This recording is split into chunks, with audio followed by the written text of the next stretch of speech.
Assalamualaikum warahmatullahi wabarakatuh. Perkenalkan, nama saya Ridho Febrian Arman Putra. NIM saya 2304001020054 dari program studi S1 PJJ Informatika. Di sini saya akan mempresentasikan ujian akhir semester saya mata kuliah Data Science kelas IT 403. Dengan Bapak dosen yaitu Bapak Syahid Abdullah SSI MKOM.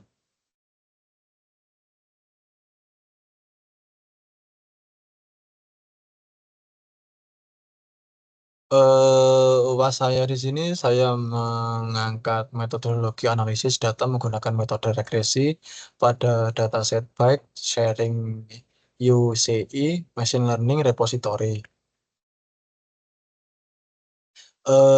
Sedikit kita mempelajari apa itu regresi.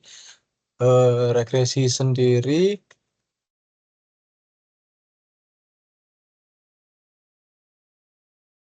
regresi sendiri adalah sebuah metode statistik yang digunakan untuk menganalisis hubungan antara satu variabel yang kita ingin prediksi dengan satu atau lebih variabel lainnya. Sederhananya, regresi membantu kita memahami bagaimana perubahan pada satu variabel dapat mempengaruhi variabel lainnya. Tujuan utama regresi yaitu memprediksi, yang kedua menjelaskan, yang ketiga membangun model. Tujuan utama regresi sendiri dalam memprediksi yaitu menentukan nilai variabel dependen berdasarkan nilai variabel independen. Lalu menjelaskan sendiri tujuannya untuk memahami seberapa besar pengaruh variabel independen terhadap variabel dependen. Lalu membangun model memiliki tujuan yaitu membuat sebuah model matematis yang menggambarkan hubungan antar variabel tersebut.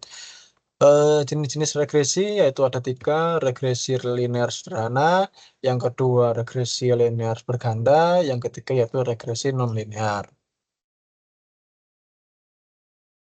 Regresi linear sederhana yaitu seperti menganalisis hubungan antara satu variabel dependen dan satu variabel independen. Regresi linear berganda menganalisis hubungan antara satu variabel dependen dan dua atau lebih variabel dependen. Lalu regresi nonlinear menganalisis hubungan nonlinear antara variabel-variabel.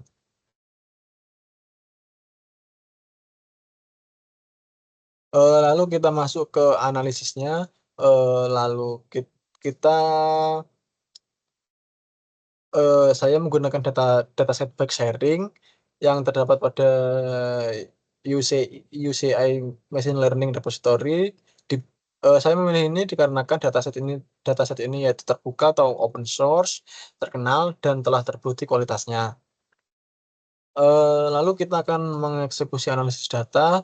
Install library terlebih dahulu. Di sini saya menginstal dua library yaitu tdFirst dan Caret. tdFirst ini adalah library yang di dalamnya terdapat kumpulan paket yang saling terintegrasi, dirancang untuk membuat pemrosesan data menjadi lebih intuitif dan konsisten. Paket-paket dalam tdFirst seperti dplyr, ggplot2, td, tdyr, dan reddr. reddr. Paket-paket paket-paket itu sangat populer untuk memanipulasi data, visualisasi, dan import data. Lalu library Caret, singkatan dari Classification and Regression Training. Paket ini menyediakan berbagai tools untuk membangun model prediksi, baik itu klasifikasi maupun regresi. Caret menawarkan banyak metode proses, pre-processing, tuning, parameter, dan evaluasi model. Lalu kita akan mendownload dataset back sharing dari UC Machine Learning Repository. Jika jika sudah melakukan install library tdFirst dan Caret tadi, kita langsung download dataset. Terdapat fungsi fungsi yang ini yang ada huruf yang ada tulisan URL https bla bla bla, itu menyiapkan URL dataset yang akan kita download. Lalu kita ketikkan download .file lalu URL. Di situ kita akan langsung mendownload dataset dengan nama bike sharing dataset.zip dari URL yang sudah kita siapkan tadi yang di atas. Lalu kita lakukan unzip pada bike sharing dataset ke file sama dengan d.csv. Lalu kita lakukan bike read csv.d.csv. Lalu kita akan summary dataset bike yang sudah kita buat tadi. Fungsi summary di sini adalah salah satu fungsi paling dasar namun sangat berguna untuk mendapatkan gambaran umum atau ringkasan dari suatu objek data. Objek data ini bisa berupa vektor, matriks, data frame, atau bahkan model statistik. Lalu jika ingin melihat data yang terdapat pada dataset yang sudah di-download, jalankan kode view nama dataset seperti view bike atau view yang lain tergantung nama dataset saudara. Lalu lakukan partisi dataset menjadi 80% data latih dan 20% data uji agar analisis nanti lebih mudah dilakukan. Di sini kita buat nama dataset baru, dua dataset baru yaitu bike train dan bike test. Bike trainnya terdapat 80% data dan 20% datanya yaitu bike test yaitu data uji. Jika ingin melihat dataset yang sudah kita buat tadi, kita bisa view kita menggunakan fungsi view terus nama dataset. Di sini karena kan namanya backtest dan backtrain datasetnya ya lalu kita ketikkan view buka kurung yaitu backtest lalu view backtrain. Di atas bisa kita lihat tabel datasetnya. Lalu kita melakukan pre-processing data. Nah, tadi ini kan caret tadi tuh, library caret itu kita akan digunakan di sini. Pada dataset ini kita perlu melakukan beberapa pre-processing seperti mengubah variabel tanggal menjadi tipe tanggal dan menghapus kolom yang tidak diperlukan. Di sini kita menghapus ini di backtrain main C ini kita menghapus kolom yang tidak digunakan pada dataset backtrain dan backtest. Lalu lakukan summary pada kedua dataset yaitu summary backtest dan summary backtrain. Kita bisa melihat dataset backtest dan backtrain yang sudah kita hapus kolom yang tidak digunakan. Lalu lakukan percobaan regresi menggunakan algoritma regresi linear. Berdasarkan output ini kita dapat menyimpulkan bahwa variabel yang signifikan, beberapa variabel seperti weekday, working day, temperatur atau temp, ham, wind speed, dan register rate memiliki pengaruh yang signifikan terhadap jumlah pengguna sepeda. Lalu arah hubungannya yaitu variabel seperti temp dan register memiliki hubungan positif dengan CNT, artinya semakin tinggi suhu dan jumlah pengguna terdaftar, semakin banyak orang bersepeda. Sebaliknya, variabel seperti holiday dan working day memiliki hubungan negatif. Lalu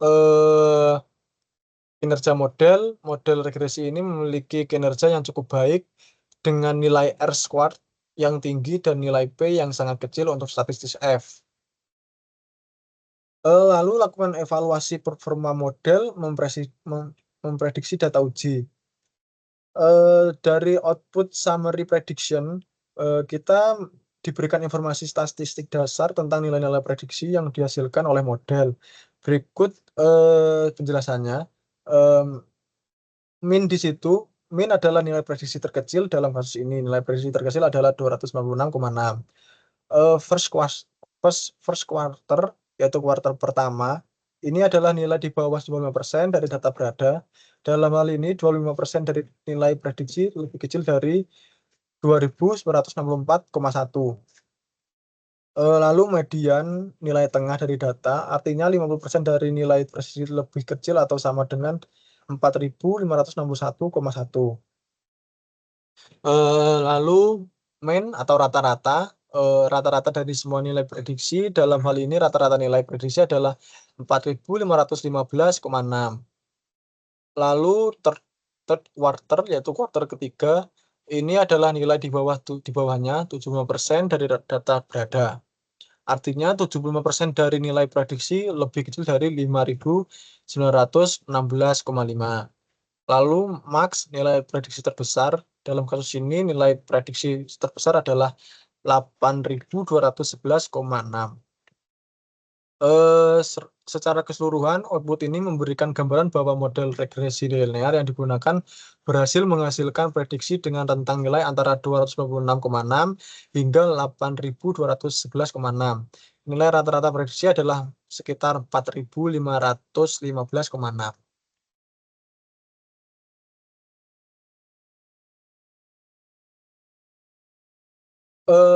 Lalu evaluasi performa model menghitung mean absolute error atau MAE. Output dari summary MAE menunjukkan bahwa nilai MAE yang diperoleh adalah 307,6. Dikarenakan MAE adalah nilai rata-rata selisih absolut, maka dapat diinterpretasikan sebagai berikut. Rata-rata model yang digunakan untuk memprediksi jumlah pengguna sepeda meleset sebesar 307,6 unit dari nilai sebenarnya. Artinya secara rata-rata prediksi yang dihasilkan oleh model tersebut sebesar 307,6 unit dari jumlah pengguna sepeda yang sebenarnya. Semakin kecil nilai MAE, maka semakin akurat juga model tersebut dalam melakukan prediksi. Lalu lakukan evaluasi performa model, yaitu menghitung R-squared.